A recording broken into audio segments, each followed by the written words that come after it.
Hello tout le monde, je vous souhaite la bienvenue sur Off the Mat. Comme chaque semaine, une version écrite de cet épisode est disponible sur le blog.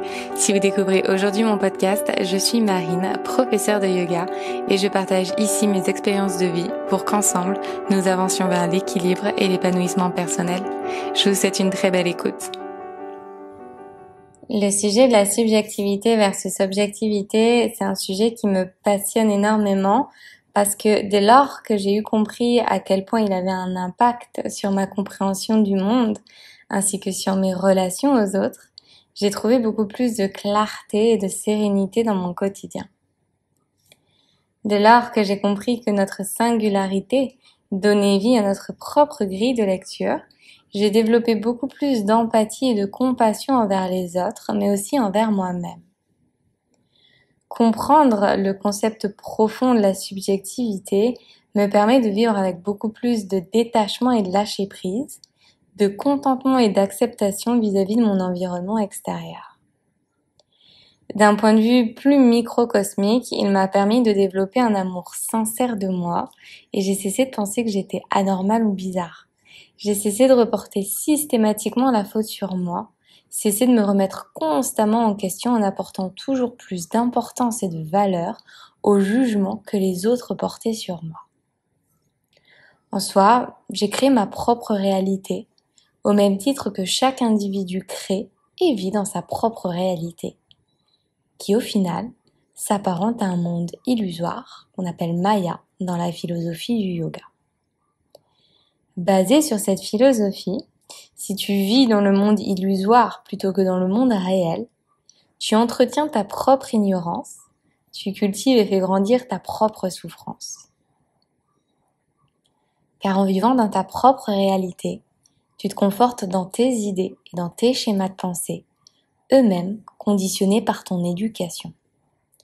Tu t'enfermes dans une structure étriquée, dans ce que tu connais déjà, tandis qu'il existe un monde de connaissances énorme à explorer à l'extérieur. C'est aussi ce que l'on appellerait sortir de sa zone de confort. Sortir de son monde subjectif pour mettre un pied dans le monde objectif. Sauf que cette idée et cette théorie, elle est vraiment difficile à appliquer dans son quotidien. Elle est difficile, mais elle n'est absolument pas impossible. Parce que dès lors que tu as conscience de cette dichotomie qui existe, dès lors que tu as compris que tes pensées, tes paroles, tes attitudes sont conditionnées, qu'elles sont singulières et spécifiques à toi, alors tu peux envisager que les pensées, paroles et attitudes des autres, face à une même situation, peuvent être différentes. Le comprendre, ça ne veut pas dire que tu valides ou que tu es d'accord, mais ça signifie que tu as cette conscience d'esprit. Tu reconnais l'existence des autres et tu les considères pour ajuster qui tu es dans ton environnement externe. C'est aussi une manière de grandir en apprenant mieux qui tu es au travers des autres. Lorsque toi-même tu atteins cette clarté, tu portes alors un regard bien plus sage sur les autres. De là naît la compassion et ta capacité à vivre, penser et agir depuis un sentiment d'amour plutôt que de haine. Je crois que comprendre, c'est juste incroyablement libérateur.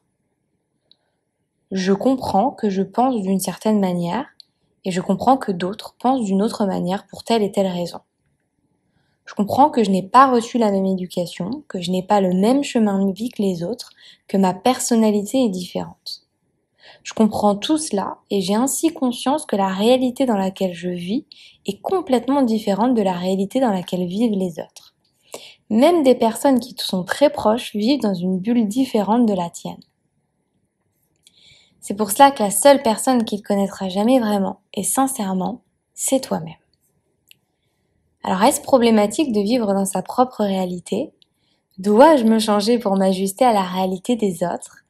Suis-je responsable de la réalité des autres? Non, bien sûr que non. Pour être heureuse, tu as besoin de ta propre réalité. Tu as besoin de t'assumer tel que tu es, de trouver ton confort dans ta réalité pour te sentir bien et en sécurité. Et c'est totalement humain. Comme je te l'expliquais plus tôt, Comprendre et élever sa conscience à ce concept de subjectivité, c'est une étape formidable pour améliorer ta santé mentale au quotidien.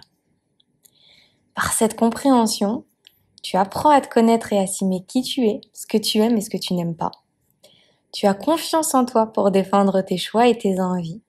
Tu sais dire non sans culpabilité, exprimer ta vérité sans te dévaloriser.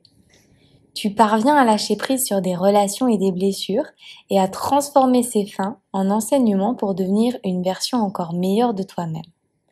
Tu t'aimes pleinement, tu te valorises sans avoir besoin de dévaloriser les autres, de te comparer, de les juger ou de les critiquer.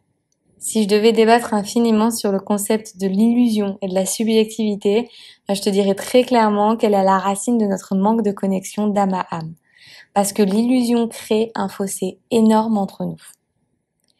Mais accepter et comprendre que ces différences d'individu à individu sont indispensables pour nous permettre de vivre dans un monde de diversité, un monde beau et un monde coloré, dans lequel les opinions se confrontent et où l'exploration et l'apprentissage est infini, et bien ça nous permet de créer bien plus de paix dans nos relations. Ça nous permet d'accueillir et d'honorer ces différences comme des cadeaux de l'univers, et non comme des obstacles ou des barrières à notre communication.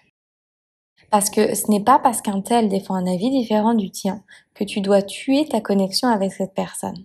Au contraire, tu as le choix de l'ouverture d'esprit plutôt que de rester totalement fermé dans ta propre réalité. Qu'est-ce que la réalité dans un monde bercé par la subjectivité?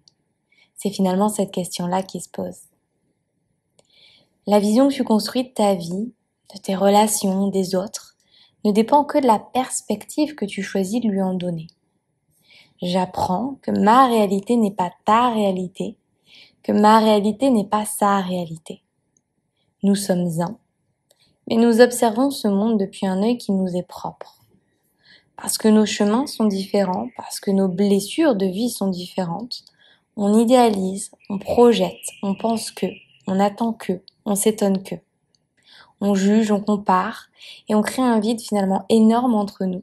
Et c'est dans cette illusion que tristement, l'amour s'étouffe. Je crois que si chacun d'entre nous parvenait à faire ce petit pas en arrière, pour observer et comprendre que l'équation ne se résume pas à je, mais bien à nous, alors la vie serait sur cette terre bien plus douce. Et c'est le vœu que je murmure à l'univers. Alors merci d'être ici. Merci de m'écouter m'exprimer. Merci d'inclure mes pensées et réflexions dans tes propres pensées et réflexions, de sorte à étoffer et à faire grandir tes grilles de lecture. Merci de partager avec moi tes pensées et tes réflexions individuelles pour me permettre de faire à mon tour grandir un peu plus mon âme. En attendant, rappelle-toi que tu as le droit de te complaire dans cette petite bulle que j'appelle ta réalité, parce qu'il est plus doux parfois de fermer les yeux sur ce qui nous abîme. Et c'est ok. J'espère que ces mots résonneront en vous et qu'ils vous inspireront dans votre chemin de vie. Si cet épisode vous a plu, n'hésitez pas à écouter le reste de la playlist et à rejoindre dès aujourd'hui Luna, une communauté bienveillante que j'ai à cœur de guider chaque semaine vers le bien-être et la pensée positive au travers de mots doux inspirants. Encore merci pour votre écoute et je vous dis à très vite.